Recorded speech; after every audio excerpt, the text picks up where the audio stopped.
Hello नमस्कार, मैं doctor Surendra खंसली ज्योतिष आचार्य ज्योतिष की इस नई श्रृंखला में आपका स्वागत करता हूं। आज हम कर्क राशि के बारे में बात करेंगे। ये राशि चक्र की चौथी राशि है और इस राशि के लिए ये कहना बहुत बेहद जो जरूरी होगा कि इस समय के बहुत अच्छे परिणाम इस राशि वालों को नहीं मिल रहे थे, क्योंकि कार्य की व्यस्तता और कई सारे कार्य क्षेत्र में होना और साथ साथ में वो आगे बढ़ने की वो तीव्रता नहीं मिल रही थी जो कि इनके लिए मिलनी चाहिए थी। हालांकि कई लोग बहुत मेहनत कर रहे हैं कर्क राशि वाले, और कई लोग कुछ ऐसे भी हैं जिनके साथ भी इस समय बहुत सारी अड़चने आई हुई है। कहना उचित होगा कि जब हम किसी पूजा पाठ को शुरू करते हैं तो उस समय कहते हैं अपवित्रा पवित्र हुआ सर्वावस्थाम गतो हुआ या स्मृत कुंडली काक्षा सा बाह्य भयंतरा शुचि। ऐसे कहते हैं कि बाहर और भीतर की पवित्रता जब ईश्वर से प्रार्थना करते हैं कि मुझे आप बाहर और भीतर की जो है पवित्रता दीजिए, अब मैं आपका नाम सुमिरन कर रहा हूँ। इसी तरह से फिर करते हैं गंगे यमुने चैवा गोदावरी सरस्वती नर्मदे सिंधु कावेरी जलेस्मिन् सन्निधिं कुरु। तो इस तरह से पवित्र करके और आसन को पवित्र करके फिर आसन में बैठ करके उसके बाद संकल्प के साथ में और जो है पूजा शुरू करते हैं। वही कार्य इस समय कर्क राशि वालों के साथ में चल रहा है कि वो संकल्पित इस समय नहीं हुए थे। इसलिए नहीं हुए थे क्योंकि राहु के नक्षत्र में गुरु चल रहे थे। राहु आद्रा नक्षत्र में चल रहे थे, वो राहु का नक्षत्र था। अब वहां से गुरु की दृष्टि राहु पर ही थी, यहाँ पर नवीं दृष्टि राहु पर ही थी। अब यहाँ से परिणाम ना अष्टम भाव के परिणाम अच्छे थे और ना आपके 12th हाउस में जहां पर गुरु हैं वहां के परिणाम भी अच्छे नहीं थे। तो ये दोनों अच्छे परिणाम न होने के कारण एक तो कर्क राशि वालों के साथ में केवल यही रहा कि उनका व्यय होता रहा। कहने का मतलब है एक्सपेंडिचर ज्यादा हुए, इनकम से जो एक्सपेंडिचर है वो ज्यादा रहे। साथ साथ में ये रहा कि जो कार्यों की व्यस्तता रही और बहुत अच्छे रिजल्ट्स उनके साथ में नहीं आए। उसका एक मुख्य रीजन यही था। दूसरा, इसके साथ साथ में देखें तो राहु जो है, राहु कई प्रकार का भ्रम कर देते हैं। ये छाया ग्रह है, छाया ग्रह होने के नाते इसमें कई सारी ऐसी चीजें आती है कि अननेसेसरली एकदम से सामने आ जाना, क्योंकि अष्टम का राहु आपके कार्यों में विघ्न बाधा डालता ही डालता है। अष्टम में राहु ठीक कर्क राशि या कर्क असेंडेंट से हम देखते हैं तो अष्टम में राहु है। अष्टम का राहु आपके पार्टनरशिप को भी ठीक नहीं करता, ठीक वहां पर भी कुछ न कुछ अड़चने कर देता है। साथ साथ में स्पाउस के साथ में भी परेशानी यहाँ से कर देता है अष्टम का राहु। और उसके साथ साथ में अष्टम के राहु के साथ में सबसे बड़ी बात यह है कि खर्चे बहुत होते हैं। जब अष्टम में राहु रहता है खर्चे बहुत होते हैं। और उसके साथ साथ में जो आपका धन है, धन का भी किस दिशा में धन जा रहा है ये पता नहीं चलता। उसके साथ साथ में जो आपका सुख है, सुख भाव है, उसमें कमी आ जाती है। आदमी को लगता है यार सब कुछ ठीक तो चल रहा है फिर भी जो है ठीक नहीं हो रहा है, कई सारे कार्य ऐसे हैं जो अटके क्यों हैं।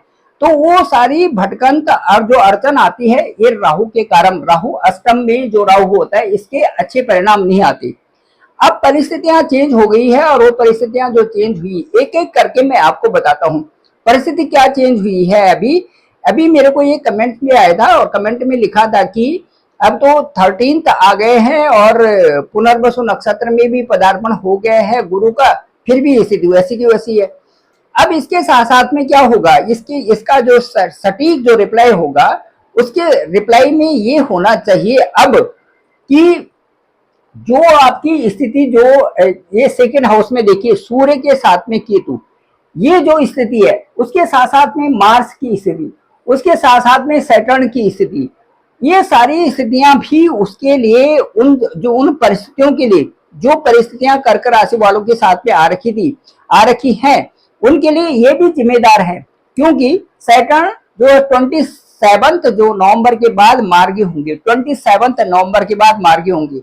तो यदि आपकी दशा अंतरदशा इस समय ठीक नहीं चल रही है और कई सारी चीजें होंगी जो कि आपकी विपरीत दिशा में चल रही है, तो उसमें एक रीजन सैटर्न का भी है कि सैटर्न यहाँ पर रेट्रोगेट अवस्था में है और ये मार्गी होंगे 27 नवंबर से, ये चीजें। दूसरा समय जो यहाँ पर देखिए आप कि जो सूर्य है यहाँ पर केतु के साथ में है, सूर्य का केतु के साथ में होना, यहाँ पर भी निराशाजनक परिणाम मिलते हैं। उसके साथ साथ में जो और भी गोचर है ये भी बहुत मुख्य रूप से प्रभावित करता है आपके लग्न को, आपके पंचम हाउस को और आपके नाइन्थ हाउस को। जो आपका करियर है, जो आप कार्य कर रहे हैं, से साथ साथ में आपका स्वास्थ्य, ये सारी चीजें प्रभावित होते हैं ग्रह गोचर की अवस्थाओं के अनुसार। अब सबसे अच्छी बात यह है कि जो 13th से आ रहे हैं आपके पुनर्वसु नक्षत्र में आ चुके हैं कौन? जुपिटर। अब जुपिटर जो पुनर्वसु नक्षत्र में आएंगे तो 15 अगस्त ऑनवर्ड्स कुछ परिणाम अच्छे होंगे। इसलिए होंगे कि जुपिटर का एस्पेक्ट होगा राहु के लिए, तो राहु जहां पर है वहां पर नवम दृष्टि जुपिटर की होगी, तो नवम दृष्टि होगी तो राहु के परिणाम अब आपके लिए यहां से अच्छे हो जाएंगे, क्योंकि राहु शनिवत राहु है और वहां पर जुपिटर की दृष्टि होगी।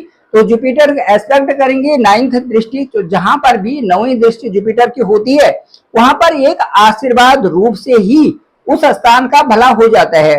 तो 8th हाउस का भला होना का मतलब ये है कि आपके विदेश से संबंधित भी कार्य हो रहे हैं, विदेशों में भी जो परेशान चल रहे हैं उनके भी वो कार्य होंगे, साथ साथ में विदेशों से लाभ की संभावनाएं बढ़ेंगी और जो हायर स्टडी के लिए आप जो कर रहे हैं, प्रयास कर रहे हैं, वहां पर सफलता मिलेगी। इसके साथ साथ में रिसर्च वगैरह में सफलता मिल गई।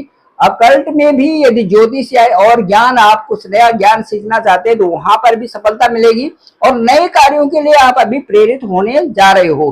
कई सारी चीजें तो ऐसी होंगी कि 27 नवंबर से कुछ नया काम भी आप करने जा रहे होंगे या नई चीजें भी आपको मिलने जा रहे होंगी। इस तरह से एक चीज ये है। दूसरा ये है कि जो अच्छा रीजन ये एक और भी है कि जो जुपिटर हैं ये ही एक्सेसिव स्पीड से आपके आने वाले हैं, कहां पर? आपके लग्न में आएंगे। जो अतिचारी अवस्था इस समय जुपिटर की चल रही है, जो बृहस्पति अतिचारी अवस्था में चल रहे हैं, बहुत तेज स्पीड से चल रहे हैं, तो 18 अक्टूबर को आपके ठीक जो है लग्न में आएंगे। तो लग्न में आने से यदि जुपिटर लग्न में आते हैं तो कहा भी जाता है कि यदि लग्न में वहां पर आते हैं तो ज्योतिष के अनुसार ये होता है कि लग्न में बृहस्पति आने से आपके कार्य वो भी बनते हैं जिन कार्यों के लिए आप प्रयास कर रहे हैं, जो कार्य आपके पीछे चल रहे हैं वो भी प्रयास से वो भी सफल होते हैं। और दूसरा आपका भाग्य साथ देता है। सबसे बड़ी बात है कि आपका भाग्य साथ देगा। ये सारी चीजें आपके साथ में जैसे ही 18 अक्टूबर से आपके ठीक असेंडेंट के ऊपर जैसे ही जुपिटर का गोचर होगा, ये परफेक्ट रूप से आपको यहाँ पर अट्रैक्ट करेगा आपके उन कार्यों को जो कि आपके एक लेवलिंग पे लगे हुए हैं, जो कि आप प्लानिंग के अनुसार लगे हुए हैं, जो आगे बढ़ने के लिए उनको बहुत ज्यादा सफलता वहां पर मिलेगी। वो कार्य आपके सफल होंगे क्योंकि फर्स्ट हाउस से 5th और 9th इनका बहुत क्लोज संबंध होता है, 5th हाउस का और 9th हाउस का। 5th हाउस से हमारी शादी भी है, 5th हाउस से हमारी मैरिजेस के जो हम संबंध हैं वो भी हैं, साथ साथ में हमारी हम जो कार्य करते हैं वो 5th हाउस से, हमारा ज्ञान भी 5th हाउस से है, हमारी बुद्धि 5th हाउस से है।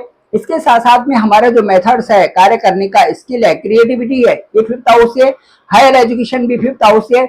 ये सारी चीजें ओपन हो जाते हैं, इनका ऑप्शन ओपन हो जाता है। साथ साथ में भाग्य का उदय होना, यहाँ पर जैसे ही सैटर्न 27 नवंबर से मार्गी होंगे और वहां पर आप बृहस्पति के घर में यहाँ पर होंगे, साथ साथ में बृहस्पति पुनर्वसु नक्षत्र में चलेंगे और आपके ठीक यहाँ पर जो आपका लग्न है वहीं पर आएंगे। ठीक 18 अक्टूबर से और 5 दिसंबर तक की जो स्थिति होगी उसमें बृहस्पति भी यहाँ पर आपके 9th हाउस को देखेंगे, वहां पर सैटर्न उस समय मार्गी हो चुके होंगे। हालांकि जुपिटर भी 11 जो नवंबर है वहां से रेट्रोगेट हो जाएंगे। कहां पर होंगे? कर्क राशि में ही, यानी कि आपकी ही राशि में, आपके ही असेंडेंट में, आपके ही लग्न में, जिनका कर्क लग्न है या जिनकी कर्क राशि है वहीं पर वो बकरी होंगे जुपिटर। तो जो नैसर्गिक ग्रह होते हैं इनके बकरी होने में इनके जो परिणाम होते हैं, जो कार्यों के परिणाम होते हैं, वो तीव्र गति से सही दिशा में होने लगते हैं। तो यहाँ पर कर्क राशि वालों के लिए जो 11 नवंबर के बाद जो समय है ये और भी अच्छा समय होगा, क्योंकि जो आप प्लानिंग्स हैं, जो आपके कार्य हैं, जो आपके मुद्दे हैं, ये सारी सफलता की तरफ आपके साथ में आपको अच्छा ही परिणाम देने वाले हैं। ये यहाँ पर बहुत ही अच्छे परिणाम यहाँ से जुपिटर देंगे 11 नवंबर से, और यहाँ पर 5 दिसंबर तक जुपिटर रहेंगे। तो ये जो चीजें आ रही हैं ये विशेष प्रभाव वाली आपके साथ में होंगी। अब मैं ये बताऊंगा कि जुपिटर की जो दृष्टि है वो आपको कैसे प्रभावित कर रही है। मेरे इस चैनल को आप जरूर लाइक करें, शेयर करें, सब्सक्राइब तो जरूर करें, सभी लोगों को भेजें ताकि सभी लोगों को इसकी जानकारी हो सके। अब शुरू करते हैं कि जुपिटर की जो दृष्टि है, जो एस्पेक्ट करता है जुपिटर, कहां कहां पर जुपिटर देख रहे हैं। देखिए, जुपिटर आपके इस समय जो जुपिटर एक हाउस में 1 साल रहते हैं, और जो हमारे 12 खाने हैं जो कुंडली की 12 हाउसेज में 12 साल में जाते हैं। इस समय मिथुन राशि में जुपिटर है। मिथुन राशि से जुपिटर को एस्पेक्ट देखते हैं तो जुपिटर आपके 4th हाउस पे देखते हैं। यहाँ से सीधे फर्स्ट जो आपकी 5वीं दृष्टि है वो आएगी आपके 4th हाउस पे। 4th हाउस शुक्र का घर है। यहाँ पे शुक्र के घर में यहाँ पर जुपिटर का देखने का मतलब ये है कि सुख से संबंधित नई चीजों को आप यहाँ पर परचेज करोगे कई तरह से। अब क्योंकि वो पुनर्वसु नक्षत्र में चले गए हैं, इसलिए यहाँ पर आपके लिए बहुत सारी चीजें यहाँ पर जो 4th हाउस है, 4th हाउस से संबंधित यहाँ पर शुक्र की दृष्टि है। प्रॉपर्टी है, गाड़ी है, सुख शांति वाली बहुत सारी चीजों को आप यहाँ पर आपके लिए अब संबंधित रूप से आपके लिए ये चीजें यहाँ पर होंगी। जो लोग अपनी मकान जायदाद या यहाँ पर प्रॉपर्टी या गाड़ी से संबंधित, जो लोहे से संबंधित जो चीजें हैं, उनको वो चीजें यहाँ पर आपके साथ में आएंगी। उसके साथ साथ में जुपिटर की जो अगली दृष्टि है वो 6th हाउस पर है। 6th हाउस में यहाँ पर अच्छी नौकरी, अच्छे कार्य, अच्छी कमाई, और यदि किसी तरह से स्वस्थ नहीं है तो आप स्वस्थ होंगे। और इसके साथ साथ में जो ऑफिस की पॉलिटिक्स है अब आपके साथ में नहीं रहेंगी, जो पिछली परेशानियां हैं वो अब दूर होंगी। इस तरह से ये चीजें होंगी। उसके बाद जुपिटर एस्पेक्ट करेंगे यहाँ से आपके ठीक जो है आपके